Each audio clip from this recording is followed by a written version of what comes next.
आज से हम पढ़ने वाले हैं आर्थिक विकास की समझ। अध्याय फर्स्ट, विकास यानी अर्थव्यवस्था के बारे में जानेंगे।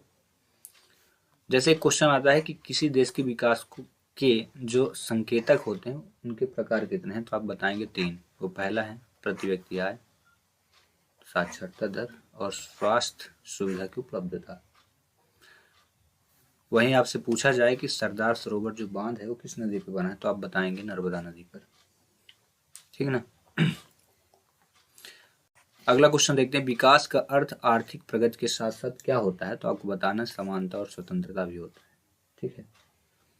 नेक्स्ट 1 नंबर का अगर क्वेश्चन आता है कि प्रति व्यक्ति आय किसे कहते हैं, तो बताएं विभिन्न देशों के विकास की तुलना का एक प्रमुख आधार क्या होता है, प्रति व्यक्ति आय।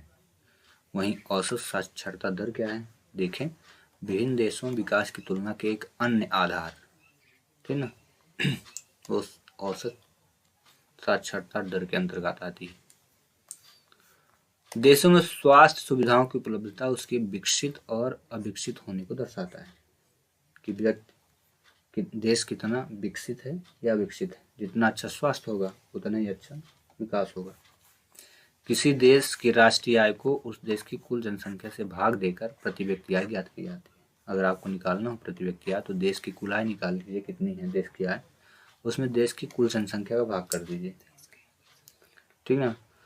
तो देश की आय नहीं, देश की कुल आय, टोटल जो इनकम वो निकालना है।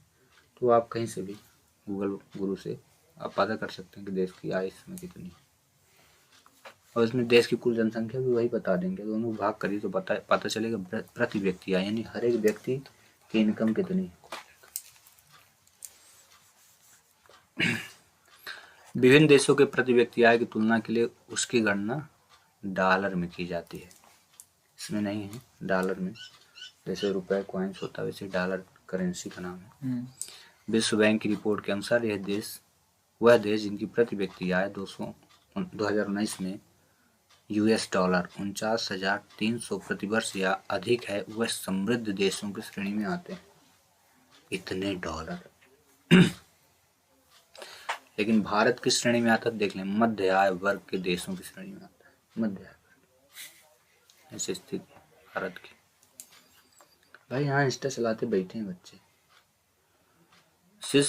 शिशु मृत्यु दर क्या है, देखें किसी वर्ष में जन्मे प्रति 1000 जीवित बच्चों में से 1 वर्ष की आयु के पूर्व यानी 1 वर्ष पूर्ण न कर पाए उसके पहले मृत होने वाले बच्चों का अनुपात क्या कहलाता है, शिशु मृत्यु दर, यानी 1 वर्ष के पहले उसकी मौत हो जाए। अब साक्षरता दर देखें, 7 वर्ष से अधिक आयु के लोगों में साक्षर जनसंख्या का अनुपात साक्षरता दर कहलाता है। ठीक है, 7 वर्ष या अधिक आयु के लोगों में। भारत का सर्वाधिक प्रति व्यक्ति आय वाला राज्य कौन है, हरियाणा। यहाँ सबसे ज्यादा व्यक्ति इनकम कमा रहे हैं। वहीं भारत का सर्वाधिक साक्षर जो राज्य है वो कौन है, केरल। ठीक है, यहाँ के व्यक्ति लगभग सब लोग साक्षर हैं। केरल में स्वास्थ्य एवं शिक्षा की मौलिक सुविधाओं की पर्याप्त सुविधाएं, अतः वहाँ शिशु मृत्यु दर काफी कम है। छोटे छोटे बच्चों की मौत भी कम होती है, वहाँ हर एक चीज की अच्छी सुविधाएं। अब देखें SDI का अर्थ पहले मानव विकास सूचकांक, ह्यूमन डेवलपमेंट इंडेक्स। ठीक है, और इसके सूचक कौन से हैं, प्रति व्यक्ति आय, जीवन प्रत्याशा और औसत साक्षरता दर। ये क्या है, कभी कभी ऑब्जेक्टिव पूछता है कि इनके सूचक कौन कौन से हैं या कितने हैं, तो ध्यान रखें 3 हैं, उनके नाम। ये ऑब्जेक्टिव में आ सकता है कि एक और ऑप्शन दे दिया, पूछ ले कि कौन सा नहीं है। ठीक है ना, ऐसे भी आ सकते हैं। अब आपसे पूछा जाता है कि भूमिगत जो जल होता है वो कैसा संसाधन है, नवीकरणीय या अनवीकरणीय। तो देखें नवीकरणीय, भूमिगत जल जैसे चूक गया फिर अपने से आ जाता है, बारिश हुई तो रिसने लगता है ना, तो नवीकरणीय जिसका नया रूप धारण कर ले, यानी फिर से वो उत्पन्न हो जाए बिना किसी मानव के बाह्य साधनों का प्रयोग करके। और नवीकरणीय संसाधनों की पुनः पूर्ति प्रकृति करती है, मानव नहीं करता। ठीक है ना। कच्चा तेल गैर नवीकरणीय संसाधन, एक बार खत्म हो गया तो फिर समझ रहे हो ना, प्रकृति नहीं बनाएगी। गैर नवीकरणीय संसाधन वर्षों के प्रयोग के बाद समाप्त हो जाते हैं। 1 वर्ष 2 वर्ष 3 वर्ष प्रयोग करो, इसके बाद फिनिशिंग हो जाती है, उस स्थान से निकल लिए फिर दूसरे स्थान खोदो। भारत कच्चे तेल का आयातक है, आयात करता है, समझ रहे हो ना, मतलब खरीदता है। प्राकृतिक संसाधनों का विवेकपूर्ण दोहन धारणीय विकास है। धारणीय विकास किसे कहते हैं? आप प्राकृतिक संसाधनों का बुद्धिमानी से प्रयोग करें। वहीं जीवन प्रत्याशा क्या है? किसी व्यक्ति के औसत जीवन काल का सांख्यिकीय अनुपात क्या कहलाता है? जीवन प्रत्याशा। सार्वजनिक सुविधाएं उपलब्ध कराना सरकार का क्या है? दायित्व है। हर एक प्रकार की सुविधाएं, लेकिन मिलती हैं कि नहीं?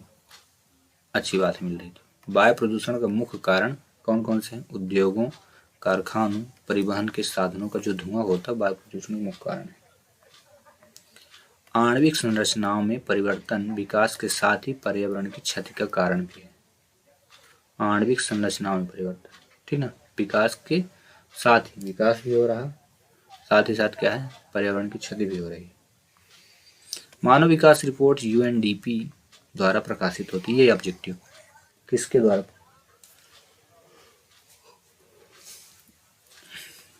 यूएनडीपी का जो पूर्ण रूप है वो देख लें, यूएनडी और पी है, ठीक ना, संयुक्त राष्ट्र संघ विकास कार्यक्रम, ठीक है ना। और इस प्रकार इस चैप्टर का हुआ समापन। मिलेंगे हम नए चैप्टर को लेकर नए video. Till thanks for watching.